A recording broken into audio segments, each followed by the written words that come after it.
sentaban juntos a admirar las grandes obras de arte. Desgraciadamente, el hijo fue a la guerra. Fue muy valiente y murió en la batalla, mientras rescataba a otros soldados. El padre recibió la noticia y sufrió profundamente la muerte de su único hijo. Un mes más tarde, justo antes de la Navidad, alguien tocó a la puerta.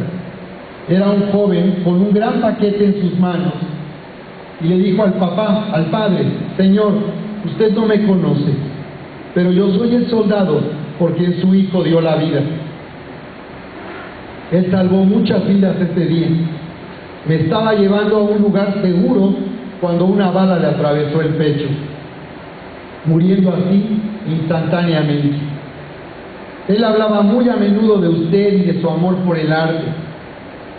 Así que el muchacho, extendiendo los brazos para entregar el paquete al papá, le dijo: yo sé que esto no es mucho, yo no soy un gran artista, pero creo que a su hijo le hubiera gustado que usted recibiera esto.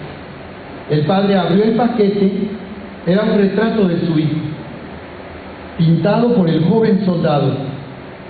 Él contempló con profunda admiración la manera en que el soldado había capturado la personalidad de su hijo en esa pintura.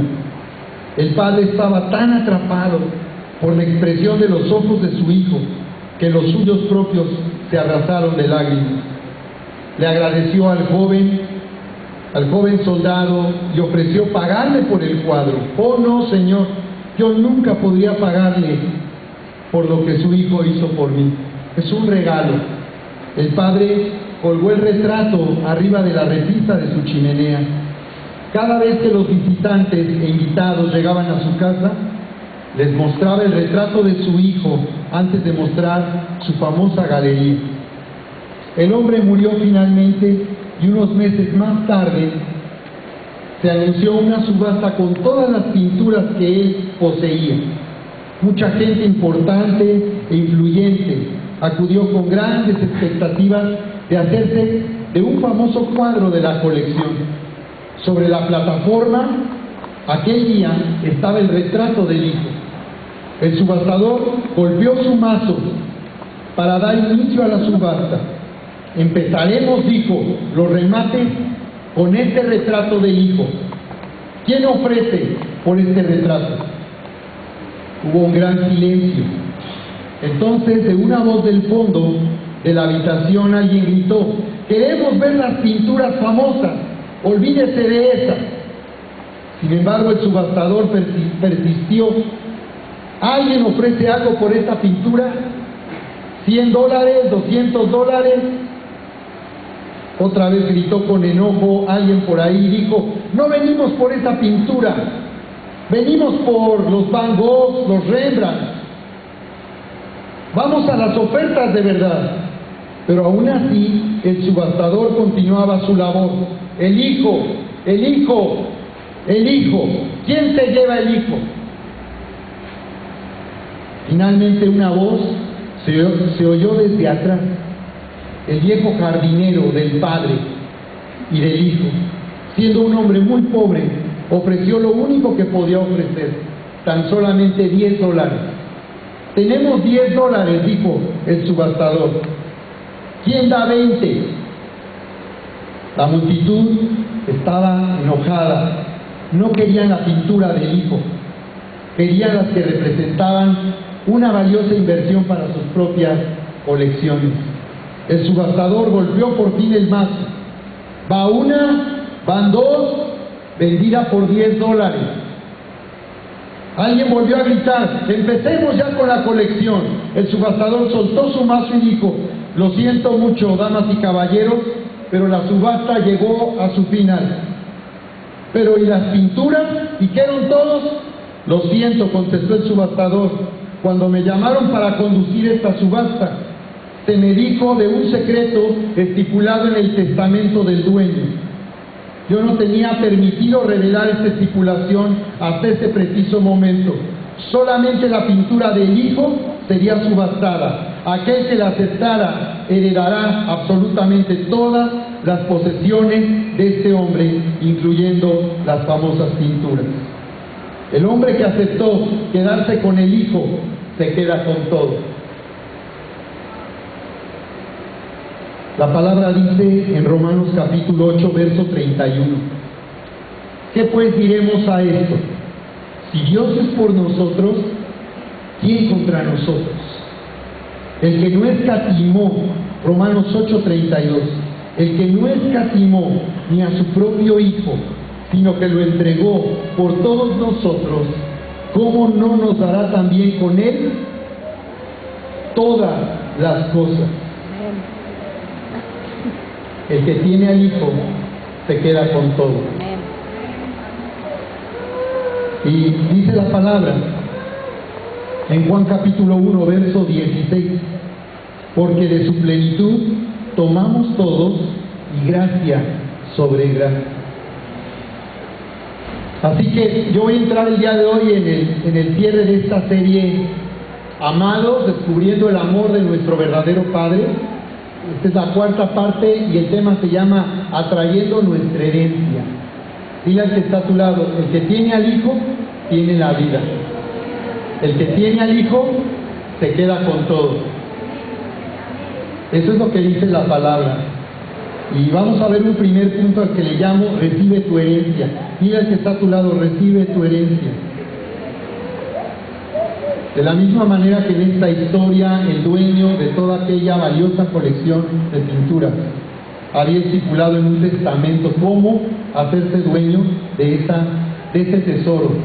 De la misma manera el Padre, nuestro verdadero Padre en los cielos, Él ha entregado una herencia que fue comprada a través de la sangre preciosa de Jesús.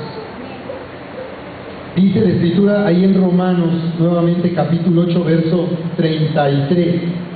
¿Quién acusará a los escogidos de Dios? Dios es el que justifica, está diciendo. Dios es el que hace justo. Tú tienes que entender de qué manera nosotros recibimos nuestra herencia. Fue a través del sacrificio de Jesús, fue comprada nuestra herencia. Todo lo que es de un padre es para los hijos. Los padres atesoran para los hijos, ¿sabes? Y eso lo sabemos el día que un padre o una mamá no está, se va, es decir, muere. Todo lo que era suyo tiene que ser heredado. ¿Saben? Aún las leyes de esta manera protegen los derechos de los herederos. Hay leyes que protegen esos derechos. Cualquiera que reclame haber sido hijo de un padre, de una madre, tendrá derechos ante la ley para heredar lo que haya sido en vida de sus padres. De la misma manera, nuestro verdadero Padre nos dice de qué manera nosotros nos hace herederos. Y lo primero que Él hace es hacernos suyos, hacernos sus hijos. Solo un hijo puede heredar de su padre. Es el único que tiene derechos legítimos sobre todo lo que le pertenece al Padre. Por eso Romanos 8:32, 33 dice: ¿quién acusará a los escogidos de Dios? Dios es el que nos hace justos. Así que era necesario primero resolver un problema, que el hombre se sentía indigno porque estaba separado de Dios, lejos de Dios, por causa de nuestros pecados. Pero dice la palabra que Dios es el que justifica. El hombre no se puede hacer justo ni digno por hacer algo o por no hacer algo. Solamente Dios nos puede hacer justos, y los ha hecho a través de un sacrificio, el sacrificio de Jesús. Por eso dice Romanos 8:34, ¿quién es el que condenará? Cristo es el que murió. Cristo es el que murió. ¿Quién condenará por causa del pecado? Nadie podrá hacerlo. Ya Cristo murió. Ya Cristo dio el pago por nuestros pecados. Dice más aún, el que también resucitó, el que además está a la diestra del Padre, el que también, ¿qué? Dice, ¿qué dice ahí en ese versículo? El que también, ¿qué hace? Intercede por nosotros. Así que habla de que el Señor está de nuestro lado.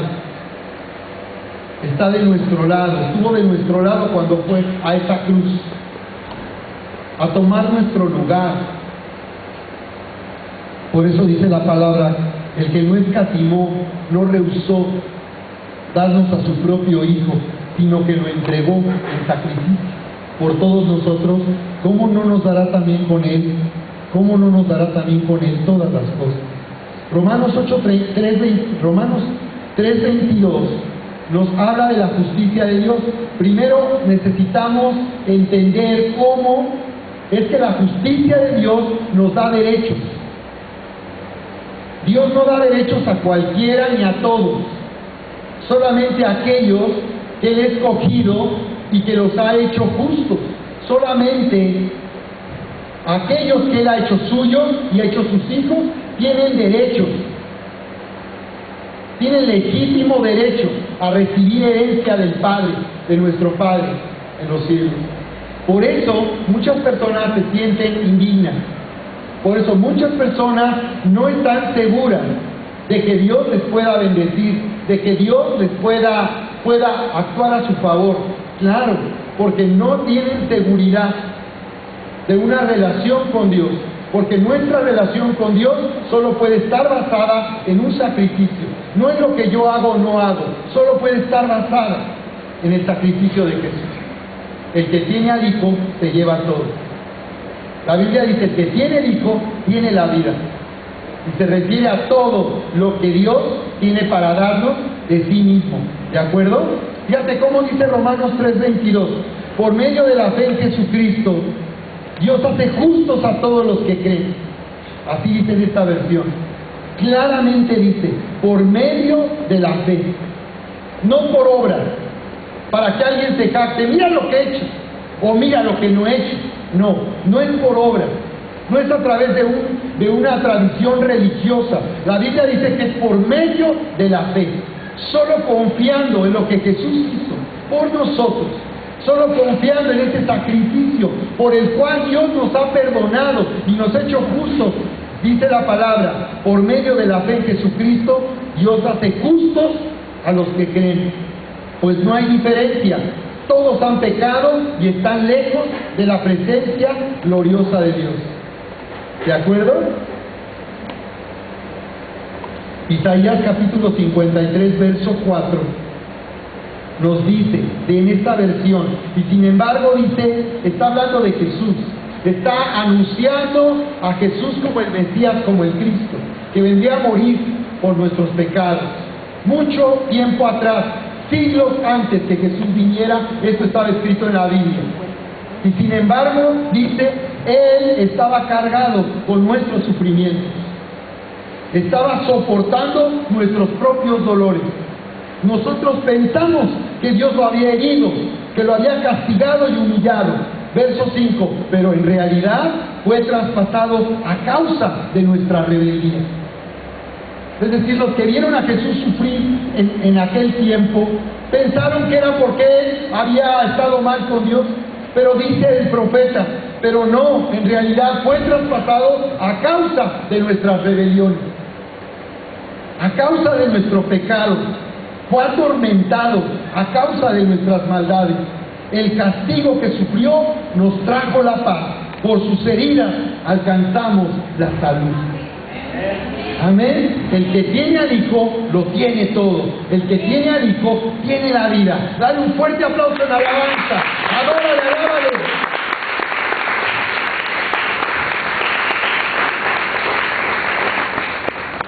Yo quiero que veas una historia en Lucas capítulo 17. Un encuentro de Jesús con hombres en una terrible crisis personal, en una terrible necesidad. Dice ahí en Lucas capítulo 17, verso 11. Dice, yendo Jesús a Jerusalén, pasaba entre Samaria y Galilea, y al entrar en una aldea, le salieron al encuentro. ¿Quiénes? ¿Quiénes le salieron al encuentro? Mira lo que sucede cuando tú te acercas a Dios, cuando vienes a su presencia, cuando hay un encuentro con Dios. Dice, le salieron a qué? Al encuentro 10 hombres leprosos. Leprosos. Tú debes de saber que la lepra era algo que destruía la vida de una persona. Una persona enferma de lepra no podía salir a la calle, estaba confinado a vivir separado de la sociedad, no podían trabajar, no sé cómo sobrevivían. Estos hombres estaban en una condición terrible. Se ve que oyeron de Jesús y salieron al encuentro de Jesús. ¿Por qué? El que tiene al Hijo se lleva todo. Entendieron que ahí estaba su sanidad y su salvación. Por eso, cuando nosotros encontramos en la palabra que a través de Jesús Dios nos ha hecho dueños de todo, ahí hay un descanso. Porque nuestras batallas consisten en alcanzar lo que ya Dios compró para nosotros a través de su amor, dando a su Hijo en sacrificio. ¿Cuántos están afanados alcanzando algo que ya les pertenece? ¿No es una locura? El problema es que el mundo no lo sabe, pero los que lo sabemos, los que hemos conocido a Dios, ¿por qué estamos afanados por el éxito? ¿Por qué estamos afanados por el dinero? Cuando en realidad ya todo nos ha sido dado por el amor de Dios en Cristo Jesús. Mire, estos entendieron que había una herencia esperándoles a ellos. Fueron por su herencia. La sanidad es una herencia. Dios ya nos sanó, nos ha dado sanidad. Ya leímos que por sus heridas fuimos curados. Él llevó nuestras enfermedades y dolencias.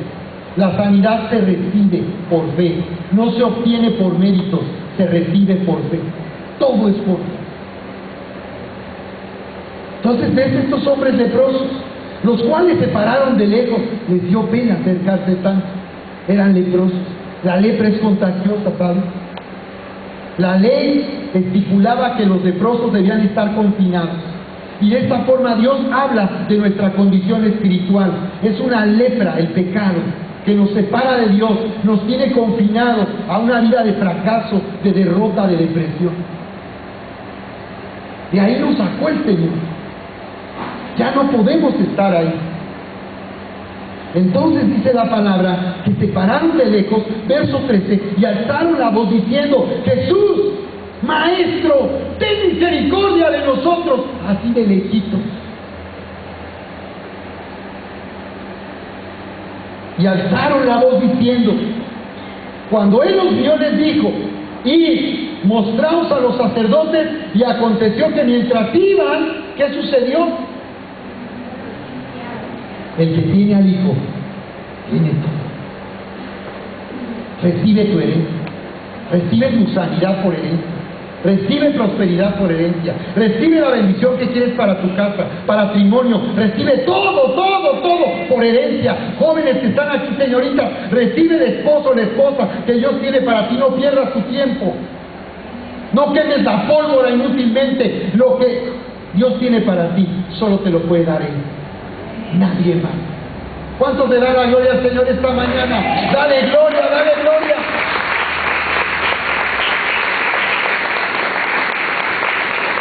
¡Wow! Iban al sacerdote, porque era estipulado en la ley, ¿saben?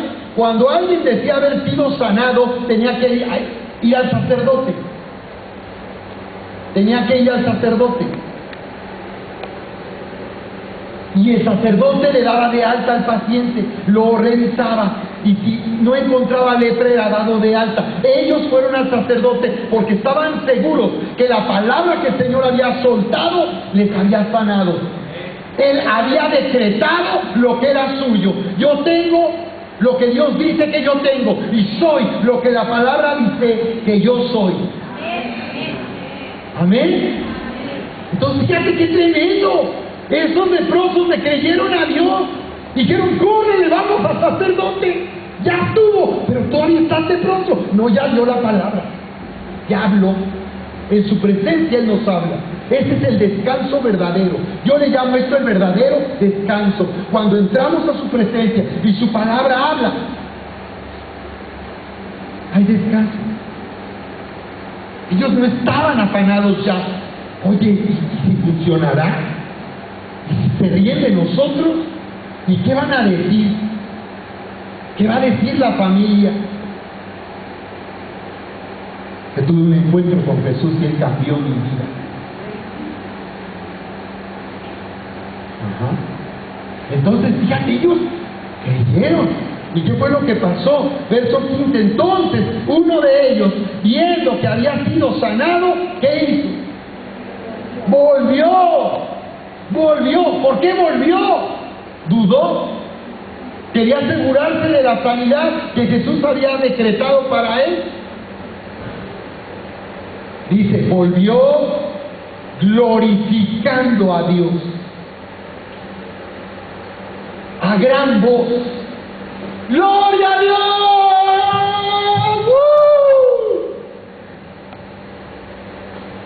¿Te das cuenta? Y se postró, rostro en tierra a sus pies, dándole gracias. Muchas gracias, Jesús. Y este era samaritano. Eso quiere decir que este hombre en realidad no pertenecía a aquellos por quienes Jesús vino, pero éste supo quién estaba delante de él, quién era quien le había sanado, quién era el que había cambiado su vida. No podía hacer otra cosa que adorarle. Y conmigo, adorar y dar a Dios. ¿Sabes por qué te doy esta historia? Porque quiero que veas que esta es la manera en que Dios nos hace heredar. Él hace heredar a hijos verdaderos. No es suficiente saber que es nacido de nuevo, que soy hijo de Dios. Hay mucha gente que no se congrega. No, yo conozco a Dios, no importa. Yo ya. No. Dios hace heredar a hijos verdaderos. No los que tratan de vivir como hijos, no, los que viven como verdaderos hijos. Entonces quiero que veas cómo a través de Jesús, Dios nuestro Padre nos muestra su corazón a través de Jesús.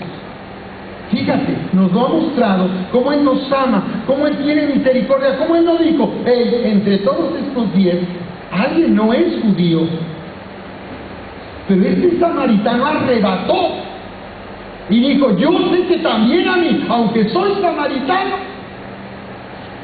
porque he creído que Jesús es Dios y es mi Salvador, me puede sanar. Entonces iba a ver, dijo él, Dios, Jesús es Dios. Y dice la palabra que respondiendo Jesús le dijo, ¿no son 10 los que fueron limpiados? Y 10 leprosos ontan. O sea, ¿qué está diciendo? Él esperaba adoración y alabanza de los hijos. Por eso dijo, el Padre busca hijos verdaderos que le adoren en espíritu y en verdad. O sea, lo que Dios vino no solo es hacer favores. Mira, aquí hemos visto a gente venir a recibir un favor. No tenían trabajo, estaban en quiebra, estaban al borde del divorcio. Son de esos leprosos que Dios les hizo algo y se fueron corriendo y nunca regresaron. Pero Dios no quiere solo hacer favores, lo que Él quiere es a ti. Te quiere a ti de vuelta en casa, que te quedes en casa, que te plantes en casa, que no te dé vergüenza decirle al mundo, a tu familia, que estás en la casa de regreso para quedarte para siempre. ¡Aleluya!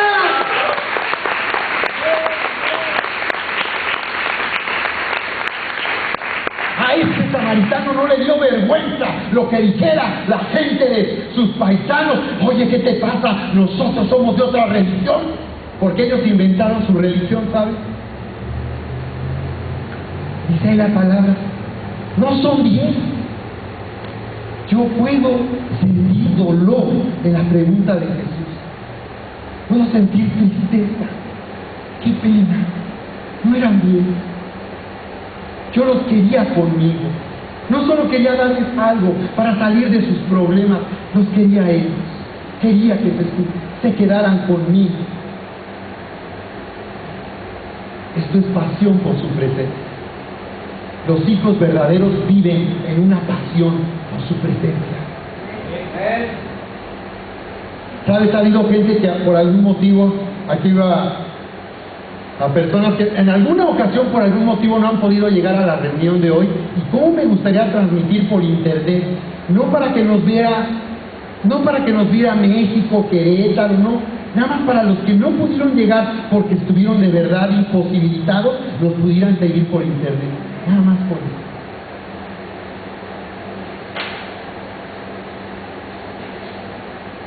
Porque dice, la pregunta, no son 10 los que fueron limpiados. Solo vino uno que no era judío, era samaritano. Y los 9, ¿dónde están? ¿Dónde están? ¿A dónde andan? ¿Fueron bendecidos? Nunca regresaron. ¿Fueron bendecidos? Se fueron. Se les olvidó lo que aquí recibieron. El corazón del Padre palpita por ti, por mí. Su corazón me dice, Sergio, Sergio, Sergio, Sergio. ¿Has oído su corazón por ti? Por eso nos quiere en casa, en una familia espiritual, donde haya cuidado para los hijos, donde pastoreen tu éxito. No nada más irse a reunir, estar en una casa. No en un lugar donde va la gente, no, en un lugar donde Dios quiere que tú estés. No hubo quien volviese, dice Jesús, lo dice, no lo deja nuestra imaginación y lo reprocha. Y este reproche te lo tengo que declarar porque yo quiero que tú lo lleves en tu corazón toda tu vida, en tu relación con Dios. Y siempre recuerdes que Dios sobre todo te quiere con Él. Porque Jesús dijo, no hubo quien volviese y diese gloria a Dios sino este extranjero. ¿Cómo crees que lo habrá dicho? Era un reproche. Si hay reproche del Padre a los hijos. No hubo quien diese gloria. Y le dijo, levántate, vete, tu fe te ha salvado. Oh, cuidado. Ya estaba sano, ¿no? ¿Por qué le dijo eso? Porque muchos piensan que un favor va a quedarse ahí, pero se puede perder. Porque todo lo que recibimos de Dios es el fruto de una relación. Cuando tú desconectas la tele, te quedas sin tele. Cuando tú desconectas el ventilador, te quedas sin ventilador. ¿Sí o no? ¿Por qué pensamos que podemos desconectarnos de Dios y seguir siendo bendecidos? Y en todo caso, será un carro que traía tanque lleno y te quedó sin gasolina cuando venía de bajada. Si ahí va duro, sin Dios, haciendo lo que quiero con mi vida, haciendo lo que me gusta, lo que mi carne quiere. Pero llega un momento en que la gasolina se acabó. Y ahí se detendrá. Y cuando se detiene la bendición, bienvenido a la escuela del quebrantamiento. Estás en la escuela del quebrantamiento. Hay un trato para ti, porque no has entendido que lo que Dios quería no era darte dinero, una carrera, una esposa, un esposo, un carro. Lo que Dios quería era tenerte a ti. El que tiene al hijo se queda con todo. ¿Cuántos lo creen esta mañana? Dale la gloria al Señor esta mañana. Dale.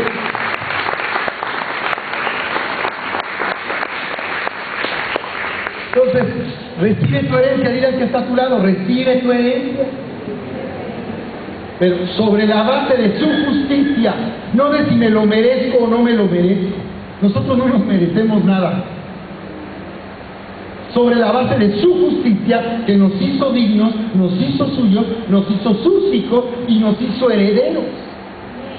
Entonces, por eso la palabra, la palabra, cuando habla a los hijos, habla de herederos. ¿Cómo recibir? Esto es recibir. Es aprender a recibir de Dios, dejar el orgullo de hacer las cosas, descansar y aprender a recibir de Dios. Por eso luego muchos hijos están exhaustos, están cansados de trabajar por lo que Dios ya les dio. no descansan, no disfrutan la vida. Entonces dice ahí Mateo 7, fíjate Mateo 7, primer paso, diga que está a tu lado, primer paso, pide y recibe. Hoy he hablado de dos pasos constantemente, los estamos afinando. Primer paso es pedir y recibir. ¿Qué hicieron los leprosos? ¿Y qué hicieron después de que pidieron? Dice que vaya al sacerdote, recibo. Muchos solo piden. Muchos cristianos solo les gusta reportarle a Dios, pero no reciben. Recibe. Este fin de semana estoy feliz porque el Señor me dio esta palabra para nosotros en la casa y me dijo, recibe, hijo, reciba. Tiempo de recibir. Muchos no han recibido, han oído, no han recibido. Yo espero que hoy tú recibas tu herencia. Dice ahí, Mateo 7:7, pedid y se os dará. Pero mira, ni más, porque recuerda que ya fue comprada la herencia en la cruz del Calvario, con la sangre de Jesús. Buscad y hallaréis, llamad y se os abrirá.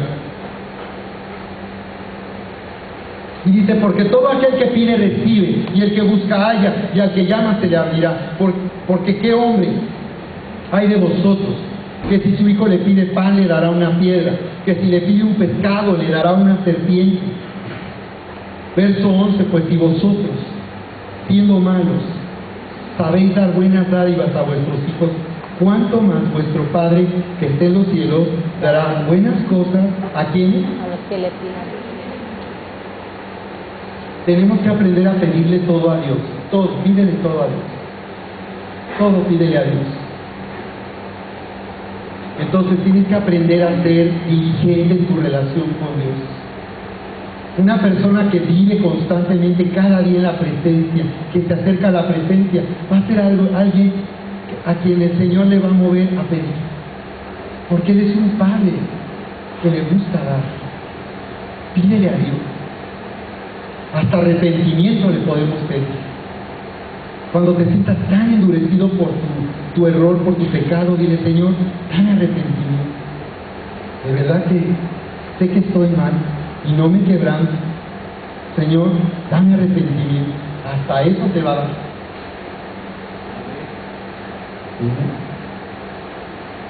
Siguiente paso. Vamos al siguiente. Porque dice, el que pide, recibe. Ahora tenemos que entender esto, y es que cuando nosotros pedimos hay que recibir. Cuando recibimos estamos entrando en fe. Hasta que no recibas no hay fe. Es hasta que recibas que entras en una fe. De que ¿qué es la fe? La seguridad de cosas que se esperan, seguridad de cosas que no se ven. O sea, las cosas no han llegado y no se ven, pero yo estoy seguro que soy dueño de lo que le he pedido. Eso es recibir. ¿De acuerdo? Entonces aprende a recibir. Cuando tú le pidas a Dios, ahora recibe. Si tú recibes, le darás gracias. Por eso muchos constantemente oramos dándole gracias a Dios, porque todo el tiempo estamos recibiendo de Dios. Los que saben recibir de Dios son gente agradecida. Los que reciben de Dios son gente agradecida. ¿Quieres saber si recibes de Dios? Eres agradecido. Una persona agradecida ve lo que tiene, no lo que no tiene. Si solo vemos lo que no tenemos, tenemos siempre gente frustrada, insatisfecha y amargada. Que cuando te hablen, oye, ¿qué? Porque estás todo frustrado ya. ¿Quién es el que recibe? El que está agradecido. Ve lo que tiene, no lo que no tiene. ¿De acuerdo? Por eso, y regresó aquel leproso a darle las gracias al Señor. Porque había recibido. Vete, tu fe te ha hecho sano. Tu fe. La fe viene de hijos que viven en casa, que crecen en su relación con Dios. Y hemos dado 3 señales de hijos que viven esa identidad. Para saber que yo estoy viviendo esa identidad, yo tengo que ver 3 cosas. Bueno, ahorita estamos viendo los pasos que tenemos que dar. Pide y recibe. Pero lo siguiente es que necesitas mantener tu fe. Mira cómo dice 1 de Timoteo 1:18. Es decir, cuando yo le pido a Dios y aún recibo, todavía necesito mantener mi fe. Fue lo que hizo el leproso cuando regresó, mantuvo su fe. Porque la fe se puede hundir. ¿Recuerdan a Pedro que se hundió? Él recibió la palabra. ¿Qué le dijo Jesús? Ven. Y Pedro empezó a caminar sobre las aguas. Él estaba caminando, pero ahora tenía que mantener su fe. Después de que hemos creído hay que mantener nuestra fe. Y esa es la lucha y esa es la guerra que se levanta del enemigo, que quiere hundir tu fe. En aquel día, Pedro, el enemigo le mostró cómo el viento y las olas amenazaban con hundirlo. Y él, viendo eso, se dividió. Por eso Jesús le dijo: hombre de poca fe, ¿por qué dudaste? Dudar es dividirse entre lo que yo oigo y veo y en las circunstancias y en lo que yo había oído de Dios, que Él me había dicho. Entonces Pedro tenía que mantener su fe, pero se hundió. De eso nos habla primera de Timoteo 1:18. Este mandamiento, hijo, fíjate cómo habla Pablo a Timoteo. La casa es un lugar donde los hijos son entrenados para el éxito. Por eso muchos cristianos no lo hacen, porque nadie los pastorea, porque no están siendo supervisados en su relación con Dios, porque no tienen ningún plan para crecer. Solo están así, como la hierba en el campo, creciendo a como dé la mata. Pero dice aquí, este mandamiento, Hijo Timoteo, te encargo, para que conforme a las profecías que se hicieron antes en cuanto a ti, milites por ellas la buena milicia. Manteniendo, ¿qué cosa dice? La fe y la buena conciencia, desechando la cual, ¿qué pasó? Naufragaron. En cuanto a la fe algunos. Y ya no te digo en el verso 20 cómo les va a ir, cómo les fue. Pero ahí dice, ¿cómo? Había un mandamiento. Es decir, Dios nos está hablando de la obediencia de hijos verdaderos, no de gente religiosa, no de una muchedumbre religiosa que nada más se emociona. No, está hablando de gente que está creciendo sólidamente en su relación con Dios.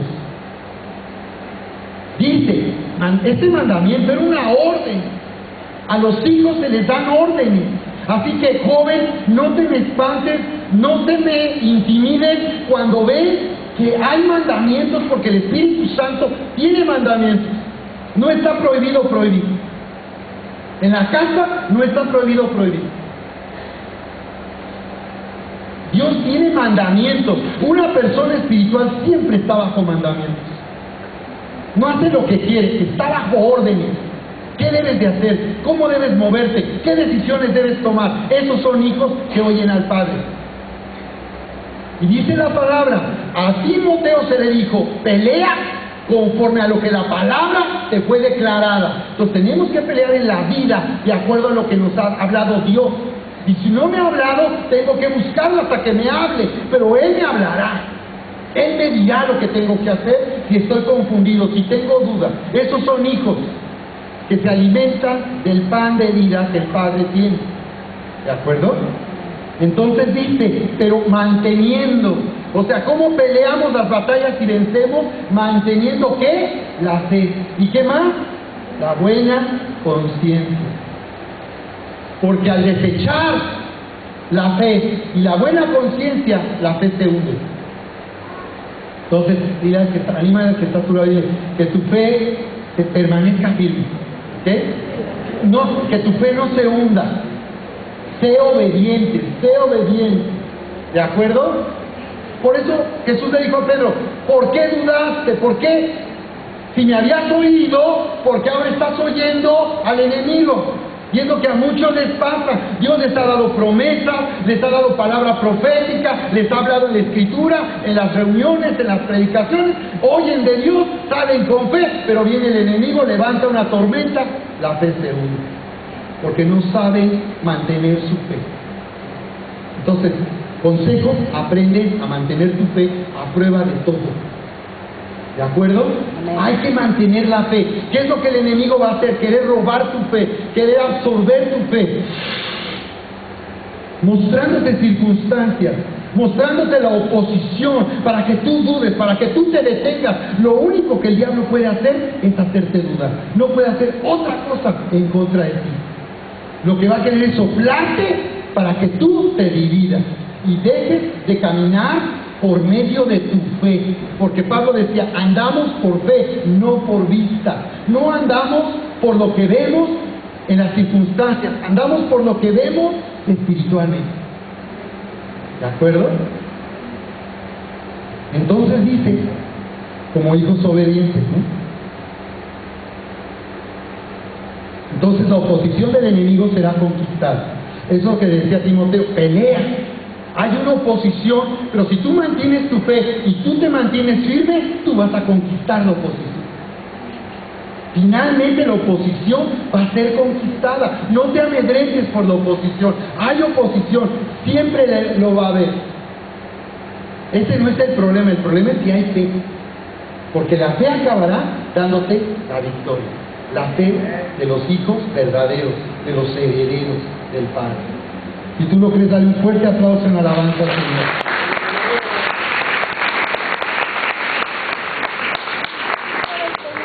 Por eso Hebreos 13:7 nos dice, Hebreos 13:17 nos dice, obedeced a vuestros pastores y sujetaos a ellos. Digan conmigo, ouch. O sea, que Dios nos va a hablar a través de pastores, de líderes espirituales, que Dios nos va a dar para ti una palabra. Fíjate lo que dice, Por si lo tengo que declarar, obedece a tus pastores. O sea, yo no puedo imponerte que obedezcas, tú tienes que obedecer. Es todo. Aquí no manipulamos a nadie. Aquí la gente puede hacer lo que quiera. No tienen que aparentar con nosotros. Les vamos a amar siempre. Pero es su responsabilidad obedecer y someterse, no mi responsabilidad. Yo no voy a estar, obedece a los pastores. No, pues ese es asunto tuyo. Pero tienes que saber que la palabra dice, obedece y somete. Y va a haber momentos quizás donde tú tengas que saber que estás en rebelión. O sea, no es que es tu idea, no es que puedes estar en rebelión, en desobediencia. Y eso es bueno, que sepas. Si estás leproso, es bueno que sepas que necesitas ser sanado. Así como yo también. ¿De acuerdo? Entonces, bueno, yo sé que alguien puede confundirse y tomar esta palabra para manipularnos. Nosotros solo queremos que sepas que Dios nos ha dado un corazón para ti, un corazón para esta casa, y que si Dios pone algo en nuestro corazón, dice la palabra, obedece, somete, pero es tu decisión. Todavía puedes no obedecer y no someter, pero no quiere decir que estés bien. Entonces dice, porque ellos velan por sus almas, como quienes han de dar cuenta. Híjole.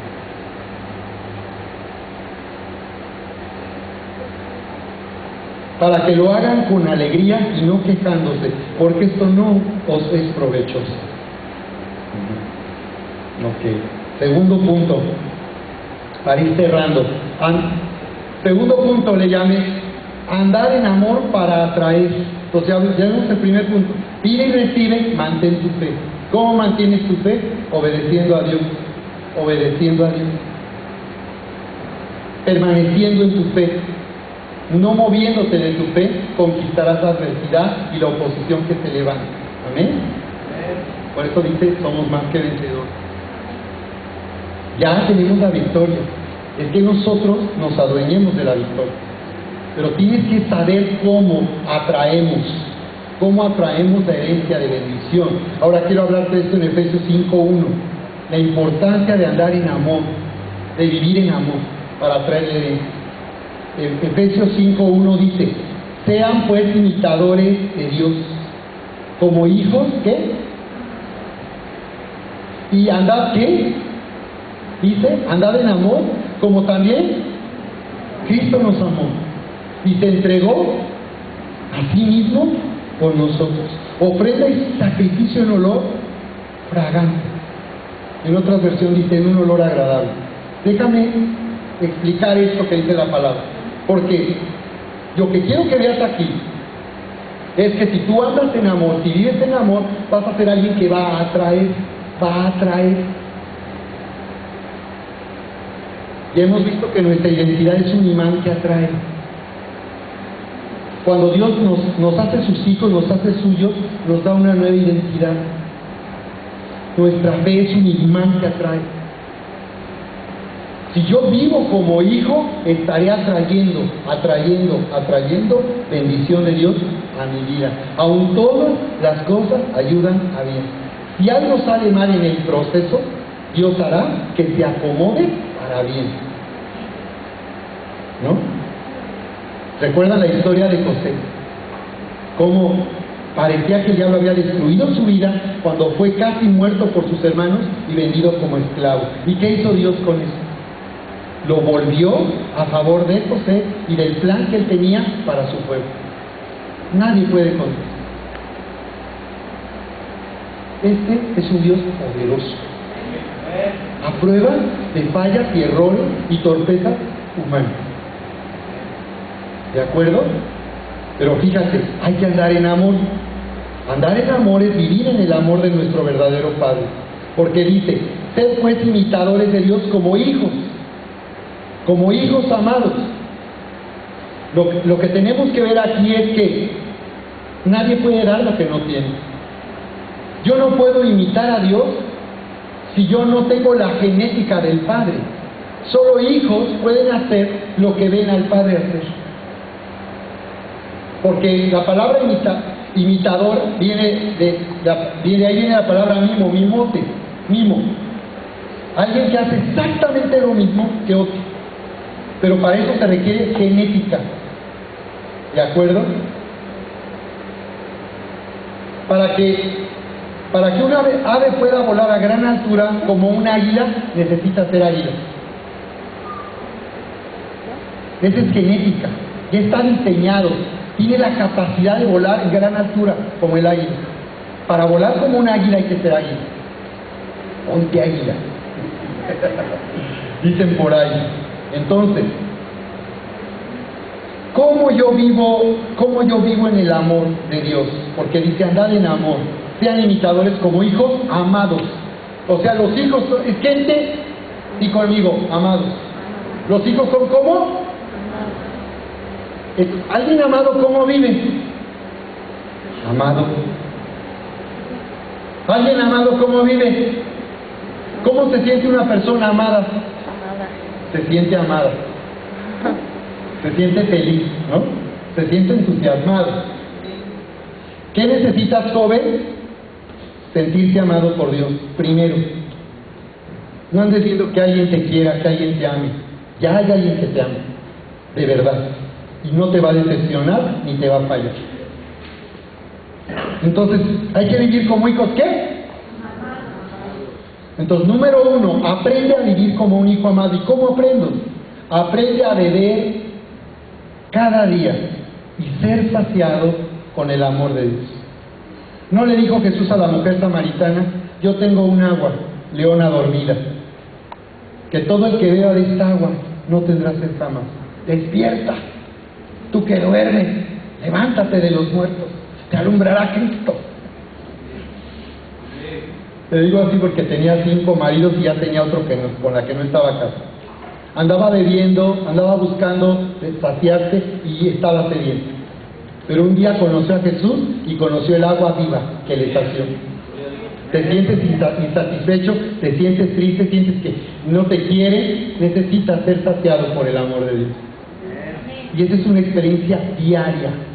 ¿Por qué necesitamos orar diario? Para ser saciados, Lléname, Espíritu Santo, lléname de tu amor, Señor. Gracias porque me amas. Eso cambia de inmediato la actitud de una persona. Cuando nosotros nos sentimos amados, de inmediato cambia nuestra actitud. Escogemos una actitud entusiasta, optimista, emprendedora en la vida. Una persona amada es emprendedora. No está ahí con problemas. ¿Y yo de dónde vengo? Tengo que ir a ver Prometeo, Decepcioneo, esa película que más que Prometeo me decepcionó. Por favor, la historia de toda la vida. Alguien por ahí publicó, ¡ay, es la mejor película! ¡Qué bruto! No sé por qué hice caso. Les voy a platicar para que ya no vayan al cine. Miren, esta es una película que... Ya ven que yo platico películas para que ya no vayan al cine. Bueno, entonces, aprende a beber y ser saciado, buscando su presencia cada día, orando en intimidad con Dios. Amén. No le bajes, no le bajes.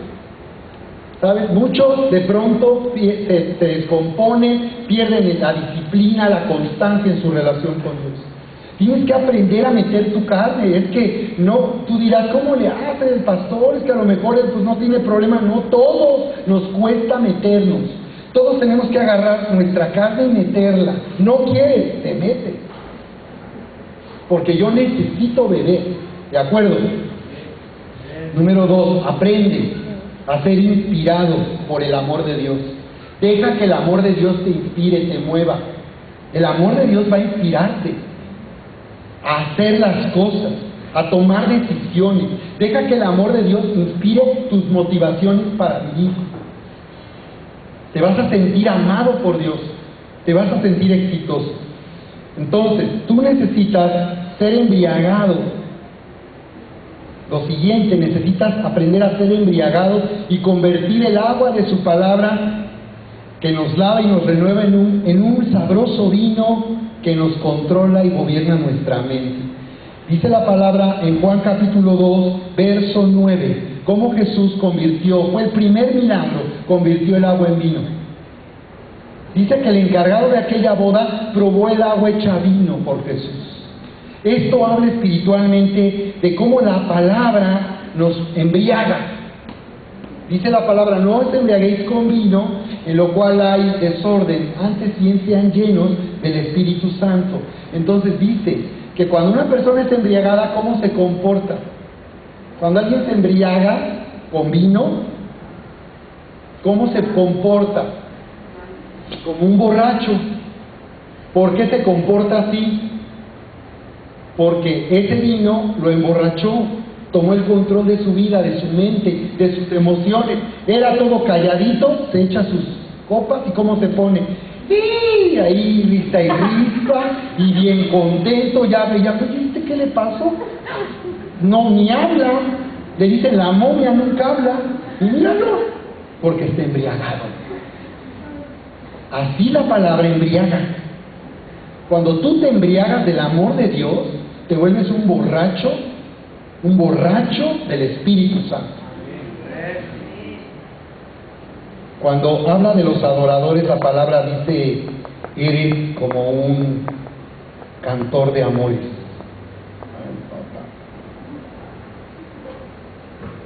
Déjame ver si te lo encuentro de una vez, porque esa escritura es tan poderosa, poderosa.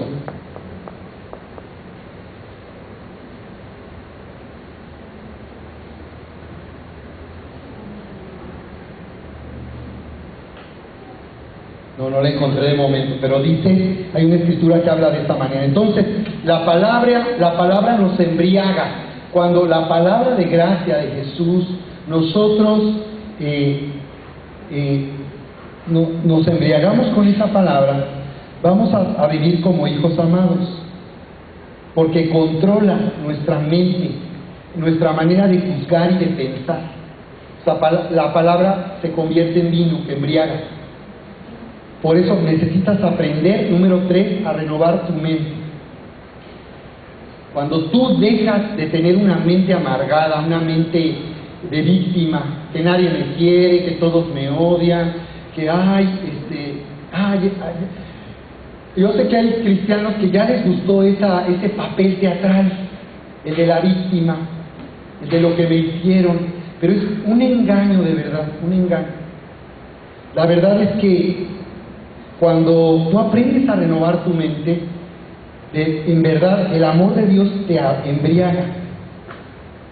Entonces, tú necesitas meditar en la palabra de tal manera que la palabra renueve, lave tu mente y entonces te puede embriagar. Tienes que aprender a quitar de tu mente todas esas excusas que te has dado para no cambiar tu vida y seguir siendo lo que has sido. Mira, hay otra historia de Jesús, otro encuentro.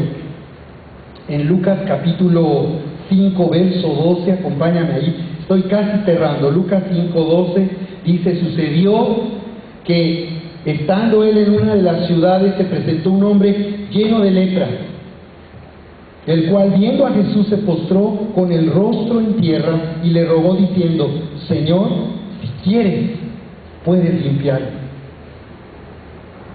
Fíjate la pregunta. Señor, si quieres, puedes limpiarme. Wow, qué tremendo. Pues este hombre, este leproso, entendió delante de quién estaba, quién era Jesús. Conoció a Dios, entendió que al conocer a Dios, Él era amado.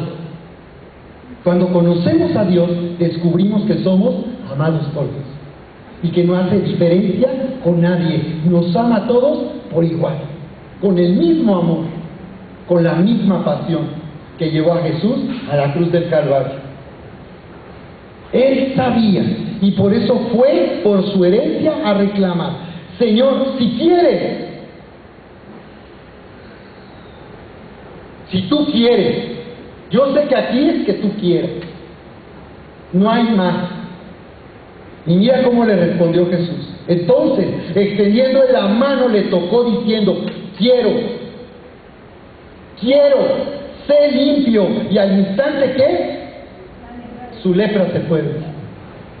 Entonces quiero que veas que Él quiere, Dios quiere siempre bendecirnos, sanarnos, prosperarnos, hacernos exitosos. Quiere que los jóvenes se casen en su voluntad perfecta, que es buena y agradable. Un joven debe aprender a esperar en Dios. Un joven que no espera en Dios no tiene fe.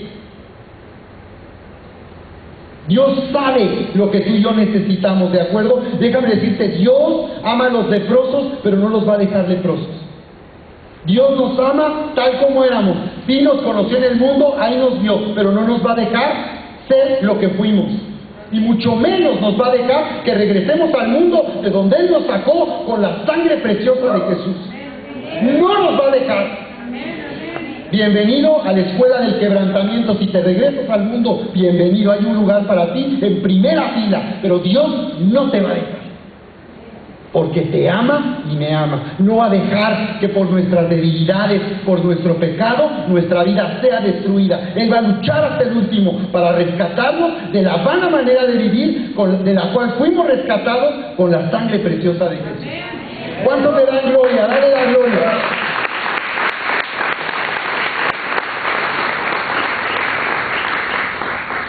Entonces voy terminando aquí. Fíjate la historia de Job en el capítulo 3, verso 25. Job dice que era un hombre temeroso de Dios, apartado del mal, un hombre millonario, había tenido éxito en la vida, todo lo había logrado en la vida. Tenía una familia maravillosa, una esposa que lo amaba, era un hombre muy rico. Pero mira lo que le ocurre en Job 3:25. Porque el temor que me espantaba, ¿qué pasó? El temor que me espantaba, ¿qué? Quiero que veas que una persona que no vive en amor, ¿cómo vivirá? La palabra dice en Juan capítulo 5, primera de Juan 5, que el amor echa fuera el temor. Una persona que se siente amado no tendrá temor. Si tú eres alguien temeroso, inseguro, hay personas hasta celosas, es porque son inseguros. Se ven a ver, es que no sé por qué no, algo tengo que no me quiere. No te sientes amado. Si tú no te sientes amado, ¿por qué te van a querer? ¿Qué vas a traer? Si tú te rechazas, ¿qué vas a traer? Si tú no te aceptas, si tú te ves a un espejo y te echas a correr, o le sacas la lengua, ¿qué vas a traer? ¿No? Vas a traer rechazo. Si tú te rechazas, vas a traer rechazo. Mira, muchos tenemos que enseñarles a llegar a esta casa. Ay, es que no, como que a mí no me saludan. Tú tienes que aprender a amarte primero. como Dios te ama a ti. Y después verás como de veras debes ver. Muchos no ven, sino gobernados por el temor del rechazo. Y muchas veces son tan traumados. Les hicieron algo en la vida, ya están así, como un perrito, pobre perrito, le haces así el perrito. No, nada más me estoy peinando, no te va a pasar nada. Ay, yo pensé. No, es que, como no viven en amor, ¿cómo viven? ¿Hijos qué? Amados. Hay que vivir como hijos. Yo eso es algo que aprendí, Dios me reveló. Toda mi vida me he sentido y he vivido amado por Dios. En los peores momentos de mi vida, déjame decirte, sí funciona. Y funciona muy bien y no es la sección amarilla. ¿Ok? Eres feliz, pase lo que pase. Job 3:25, porque el temor que me espantaba, estoy tratando de terminar aquí, me ha venido y me ha acontecido ¿qué? Entonces fíjate, el temor atrae, porque el temor es esperar lo malo. Una persona que tiene temor, que tiene miedo, está esperando lo malo. Le abrió la puerta de su vida y de su casa a lo malo. Véngase lo malo, pásale, acaba conmigo. ¿Por qué Job vivía con temor? Y quiero que sepas que la historia de Job es dramática porque él lo perdió todo. Por eso Dios no quiere que nuestros errores nos desconecten, porque cuando alguien se desconecta, lo perderá todo. Porque dice, no he tenido paz, no me aseguré, ni estuve reposado, no obstante me vino turbación. ¿Cuál era el problema de Job? No conocía a Dios, no se sentía amado porque no conocía a Dios. Le había ido muy bien en la vida, como mucha gente hay en el mundo, pero no conocía a Dios, no sabía que todo lo que había obtenido en la vida era por Dios, porque no lo conocía. Tenía temor de Dios, hacía cosas para que no le fuera mal, pero no lo conocía. Mucha gente vive solo evitando hacer cosas malas para que Dios no lo castigue, pero no lo conoce. Y ese era el problema de Job, no conocía a Dios. En otra versión dice, si temía algo, eso me ocurre, lo que me atemoriza me ha venido encima. ¿Y qué estaba trayendo? El temor, esperaba que un día perderlo todo, tenía temor de un día quedarse sin hijos, sin familia, sin nada, en la calle, en la ruina. Eso fue lo que sucedió.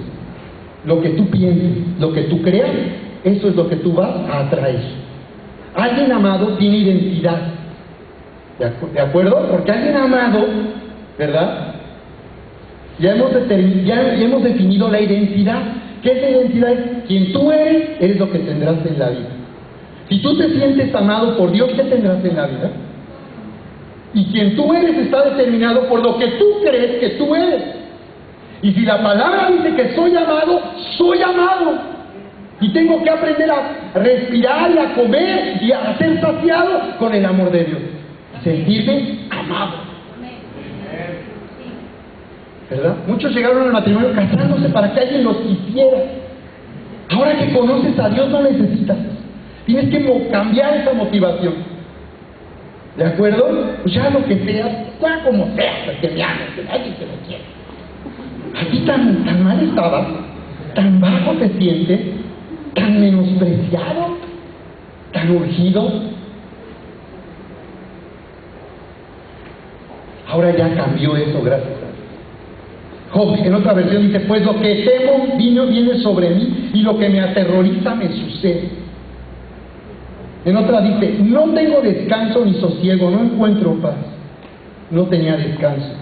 Job 42:5 dice, de oídas te había oído, mas ahora mis ojos te ven. Por tanto me aborrezco y me arrepiento en polvo y ceniza.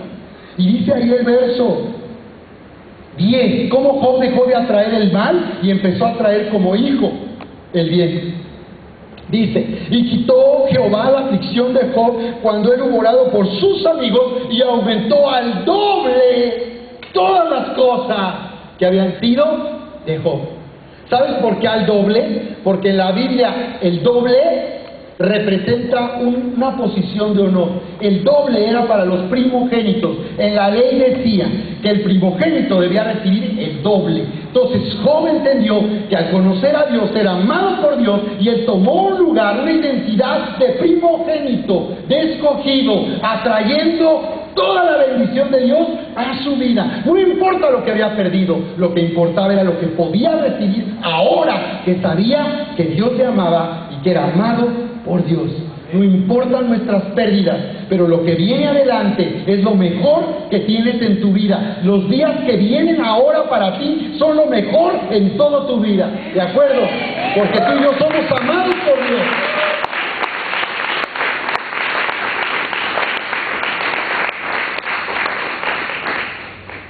Bien, y en tercer lugar, adorar y dar a Dios. Esto es algo que hacen los hijos amados. Los que aman a Dios, aman a Dios. Los que son amados por Dios, aman a Dios. Nosotros dicen, no le amamos a Él. Él nos amó primero, por eso le amamos. Quiere decir que alguien que muestra amor por Dios es porque es amado por Dios. Si realmente vives amado por Dios, vas a atraerle herencia. Pero serás alguien que ama a Dios. Y el que ama a Dios aparece aquí en estas escrituras, dos escrituras, Salmos 22:3, donde dice: pero tú eres santo, tú que habitas entre las alabanzas de Israel.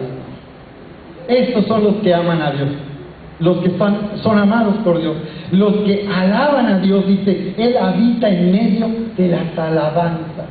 Cuando tú le alabas y adoras a Dios, y es lo único que te importa, alabar y adorar a Dios, te pongan las que te pongan. Si te ponen chachachá cristiano, polka cristiana, reggaetón cristiano, pero lo que te pongan, tú lo alabas y le adoras porque lo amas. Lo demás es inmadurez, es berrinche de hijos fluctuantes, inmaduros. Hay que crecer y madurar. Que desde que nosotros llegamos aquí, adorar y alabar a Dios. ¿De acuerdo? Porque Él habita en medio de las alabanzas. Por eso es que dice Salmos 47:7, porque Dios es el Rey de toda la tierra. Cantad con inteligencia. Con inteligencia. Canta con inteligencia. O sea que cuando cantamos alabando a Dios, adorándole, es porque hemos entendido quién es Dios para nosotros. Por eso muchas veces la alabanza te va a llevar a fe, porque estarás diciendo cosas que ni crees. Pero al alabar a Dios, tú entrarás en una experiencia donde el amor de Dios te conquistará y te hará tomar fe. ¿De acuerdo? Así que, por otro lado, cantar con entendimiento significa que yo entiendo, porque tengo una relación con Dios, yo lo amo, Él me ama. Tengo una relación, y yo al entender mi relación con Dios voy a alabar y adorar a Dios. Por eso dice Éxodo 23:14, 3 veces en el año me celebraréis fiesta. Fíjate bien, porque adorar es dar a Dios. Adorar es dar, porque dice, aquí en la ley, para el pueblo de Israel solo había 3 veces que se podían congregar al año. O sea, si viviéramos en estos tiempos, le diríamos 3 domingos en todo el año van a venir. Pero como ya estamos en otro tiempo, donde la presencia de Dios ya ha sido dada a nosotros permanentemente, entonces no son solo 3 veces al año, son 52 semanas al año. Pero fíjate la actitud de Dios con los hijos que le aman. Dice, 3 veces en el año me celebraréis fiesta. La fiesta de los panes sin levadura guardaréis. 7 días comerás los panes sin levadura, como yo te mandé en el tiempo del mes de Abib, porque en él saliste de Egipto. Y ninguno se presentará delante de mí con las manos. ¿Qué es alabar y adorar a Dios? ¿Qué es amar a Dios porque Él me ama? Es adorarle y darle ofrenda. Por esa razón ofrendamos y traemos los diezmos, porque esa es la actitud de hijos que aman a Dios porque son amados por Dios. Y cuando tú muestras en tu manera de caminar que tú amas a Dios porque Él te ama, vives en amor, tú atraes Entonces yo quiero restaurar en ti un corazón de adorador, porque alguien que adora te da, como aquel leproso que se postró a los pies de Jesús, se dio a sí mismo, ¿de acuerdo? Por eso debes ser cuidadoso en tus finanzas, honrar a Dios, porque esa es la parte donde Dios ve tu corazón. Por eso Jesús se sentó cerca de la ofrenda para ver lo que daba la gente. Y dice que vino una viuda con las monedas más pequeñas y dio esas monedas, y Jesús dijo: esta mujer lo dio todo. No alabó su pobreza de dar poco, alabó que ella dio todo lo que tenía, que era muy poco. Pero muchas veces así somos. Nos podemos aferrar a lo poco, porque no estamos dispuestos a adorar y darnos a Dios en lo único que nos queda, sino en aquello que nos sobra. Entonces me decía el Señor: yo ando buscando gente que quiera traerme diezmo, no cuando puede dar 100 pesos, no cuando puede dar 200 pesos. Dios me decía: yo quiero gente que diezme 10,000 pesos. ¿Habrá alguien que quiera diezmar 10,000 pesos? Yo decía: Señor, para eso se necesita gente que te ame y que reciba 100,000 pesos. Y el Señor me decía: esos son los que yo quiero, no los hay. Yo quiero esos adoradores, no cuando dan 100 o 50 pesos, sino cuando el día que les toca dar 10,000 o 15 o 20,000 o 40,000, lo pueden dar porque me aman y porque me adoran. Entonces Dios anda buscando adoradores.